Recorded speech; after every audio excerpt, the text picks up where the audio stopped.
South Africa was rocked by the arrest of a 35-year-old man in Midrand who was found with an estimated 10 million child pornography images and videos. This heinous discovery highlights the pervasive and global nature of child exploitation crimes and the importance of both national and international collaboration in combating these offences. It also raises questions about the adequacy of South Africa's legal and enforcement frameworks in addressing such crimes. Now, to help us understand the broader implications and the steps needed to protect children, we're joined by child rights activist Dr Siyabonga Nzimanade. Dr Nzimanade, I appreciate your time. Thanks for your patience this afternoon. Now, what does this case reveal about the prevalence and scale of child pornography in South Africa?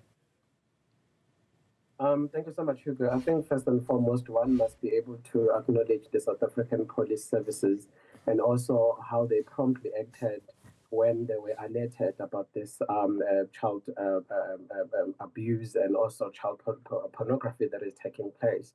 And I think this is a critical step in the fight against child exploitation. And also we need to send a very strong message that such crimes will not be tolerated in South Africa.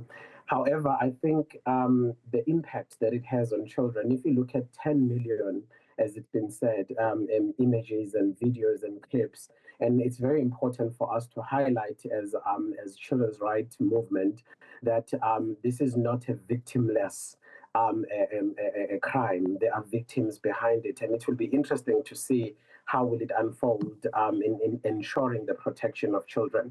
But going back to your question, I think it is sad that this is happening in our country, and I think we need to ensure a lot of cooperation to ensure that we advocate enough for justice and legal framework to be able to play its cause and to ensure that there are no loopholes, because we are underreporting when it comes to such cases in South Africa, and therefore we need to ensure that more and more cases are becoming an example of how are we going to deal with this. And also we send a strong message to the international community, because you look at child pornography, for instance, the target market will be, or of course in South Africa, it will of course be also abroad, and also it will be on the internet. So there's a lot of implications that need to be looked at to ensure that we're advocating correctly for the protection of our children.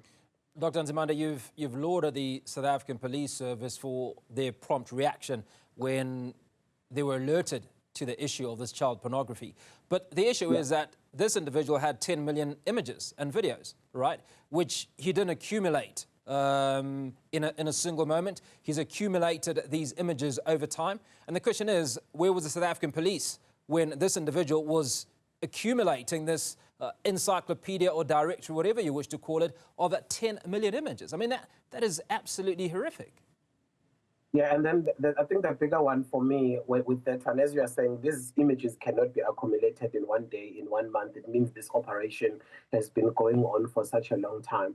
And I think we need to empower communities on how to report such cases. We also need to ensure that we're building a very strong accountability structure that is driven by communities themselves to ensure that there is accountability that needs to be taken place by South African police services, and also to ensure that we are educating our communities on how to report these cases on time, and also looking at, as I said, South Africa, we are underreporting. Is it because the justice system is failing, which could be a question and interesting enough to look at, but also to look at how many of these cases do we have, with an example of saying we see so many cases that have been resolved and we see justice being taken place. And I think it does really put an emphasis on South African police services, the justice system entirely, to look at how do we empower our communities, because this will not just get there by police going around sniffing around, but it will also get there by cooperation of our communities, our parents, our educators. Not so long ago, I think it was in Gauteng, where a 41-year-old school principal was arrested for similar things. These things are happening in our space, in our communities, and we really need to make sure that we're advocating for more appropriate, correct sentencing. We also need to call for action in advocating for justice system to play its cause.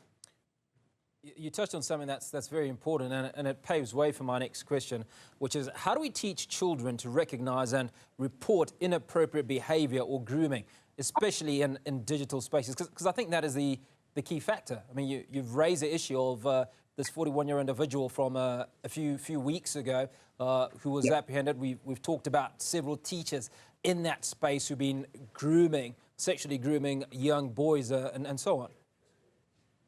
I think it's very important to go back to the basics and look at how do we. I always find it very hard when we're speaking about children's rights, we're acting like it's some component of rights that are outside human rights. And we speak about children's rights as if they are outside of the constitutional right.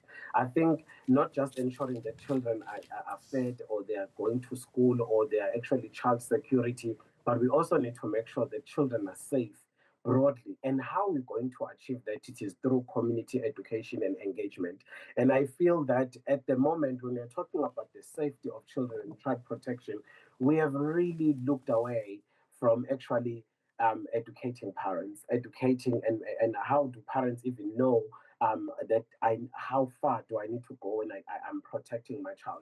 So I'm going to say it's education, it's education, it's education. We need to go back to the basics of how we're going to educate our communities. And that's how we're going to achieve more cases coming forward. That's how we're going to achieve more cases being reported adequately, by ensuring that we empower that education system to be able to feed into the Black African child, not just the Black African child, to children abroad in South Africa. This is very sad because, as you said, 10 million clips. And for me, I'm saying behind every clip, there's a child that has been sexually groomed. There's a child that has been damaged for life.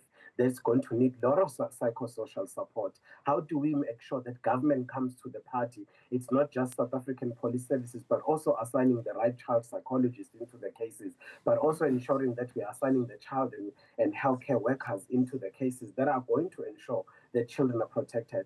But should we hold it when it's been reported, or should we be preventing such cases from happening? I think education then speaks to prevention of such cases from happening. I would have loved to have more time to chat about this, and in particular, when we talk about those 10 million images, it's also to talk about just how many children are impacted when you have 10 million children. I mean, there's obviously got to be hundreds of thousands of them. Dr Siyabonga Nzimanade, child rights activist, speaking to us around the arrest of that 35-year-old man in Midrand who's been accused or on allegations of dealing in child pornography.